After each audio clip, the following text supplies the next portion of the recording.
So tell me about life after being a mentor on the LEAD program with Norbury Manor. I mean, I'm really pleased with how the mentoring sessions went and the actual course curriculum.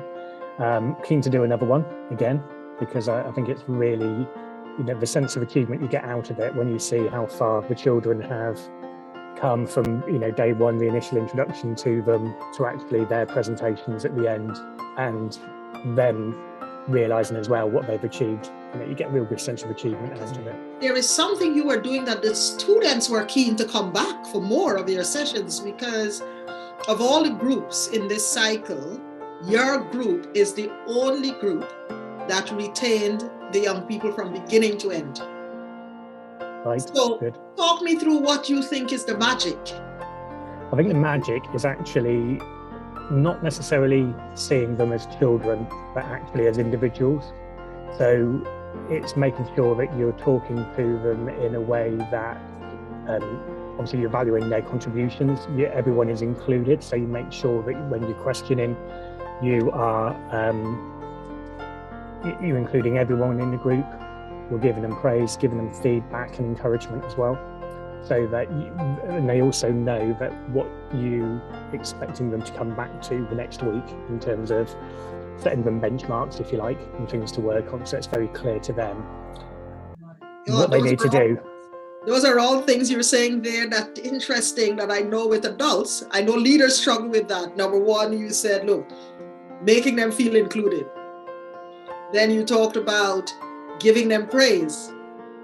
You said about being clear on what they need to do, so that gives them that sense of purpose. Yeah. and monitoring, so they knew what you were expecting, the following week. And I think as well, in terms of the project, because it was their project, it wasn't any of my ideas, it was them. So it's what was important to them and understanding that. So, there was times where we had to ask questions to understand what their message was, what were they aiming for, if that makes sense. And not necessarily changing it, but maybe giving them ideas to think about, or just passing, or giving them questions to think about, okay, well, are we going down the right approach? Maybe do we need to reconsider what we've done so far? So you're not telling them the answer, but you're leading them maybe to a slightly different angle to go through, or to get back on track.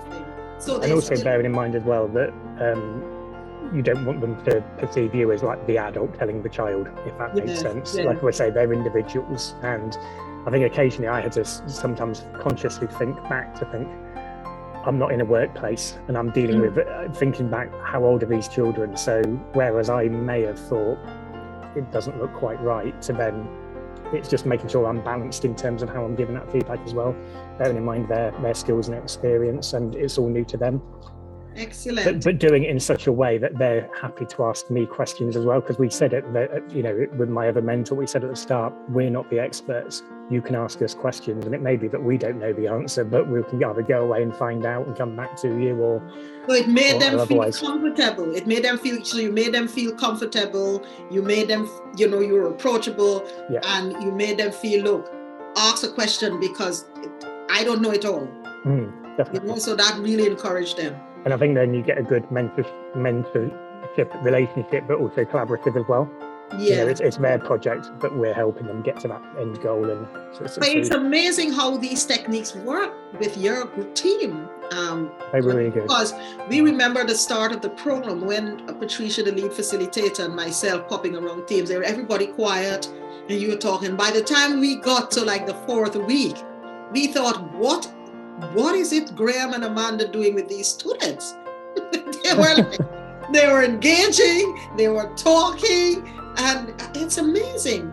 So let's look at the support side then.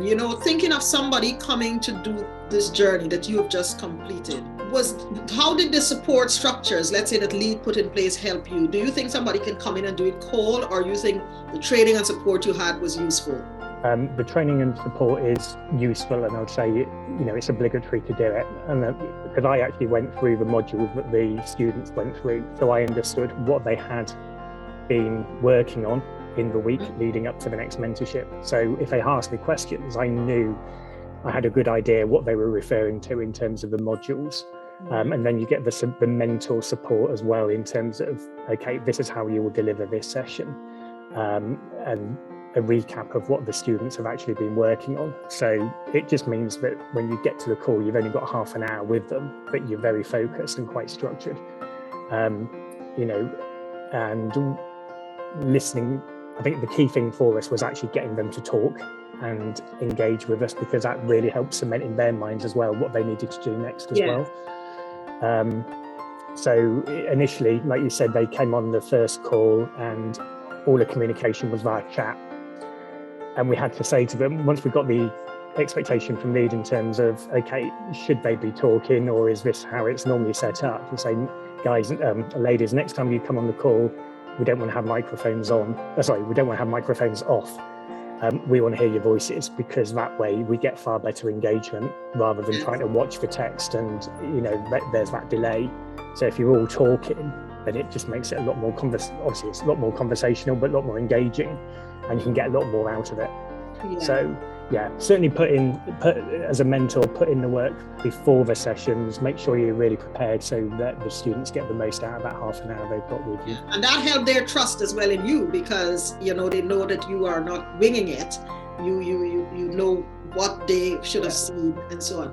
So I've got another question.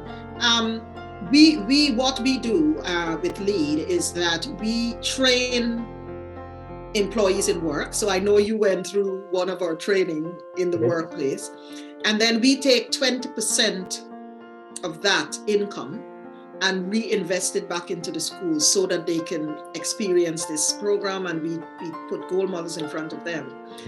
And in this journey that you've been on, what are some of the challenges you've seen that inner city schools young people face, where this 20% that we invest in is important? That, what are some of the challenges you experienced on this journey that you saw, oh my God, a young person in this environment, these are the challenges they experience? I think I got the impression that they were obviously very busy with the curriculum in the class, and maybe it's having that sort of individual time. Yes. The time that we have in small groups to work with them as well. I think that probably on the other side, that's been very beneficial to them.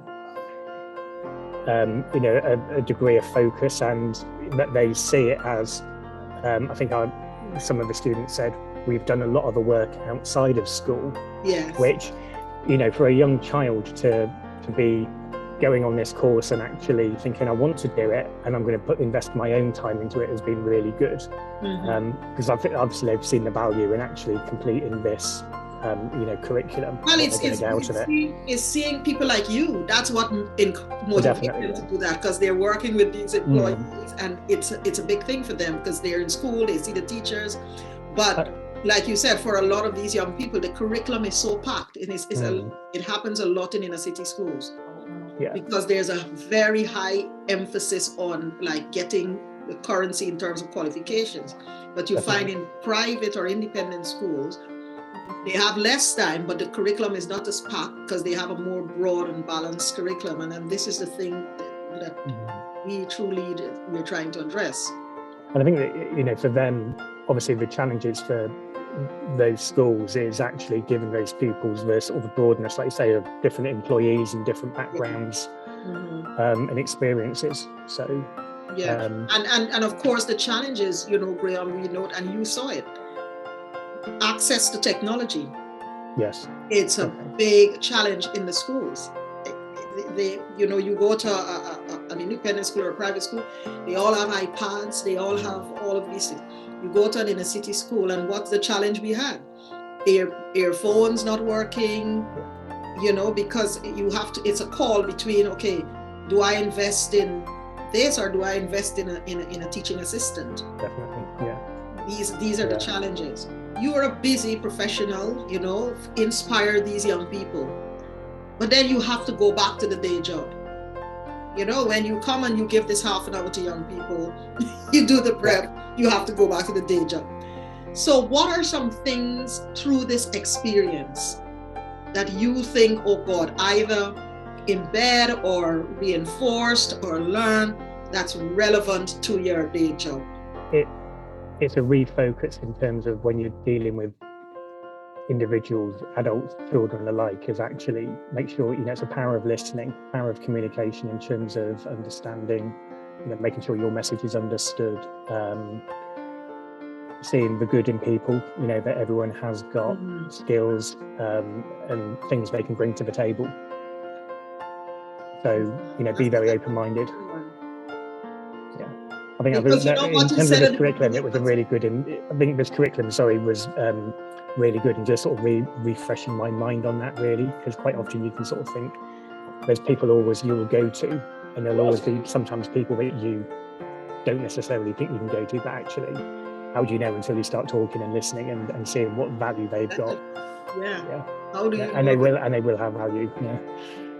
Well, Graeme, thank you so much for participating in this mentoring cycle. No problem. Have been an excellent mentor.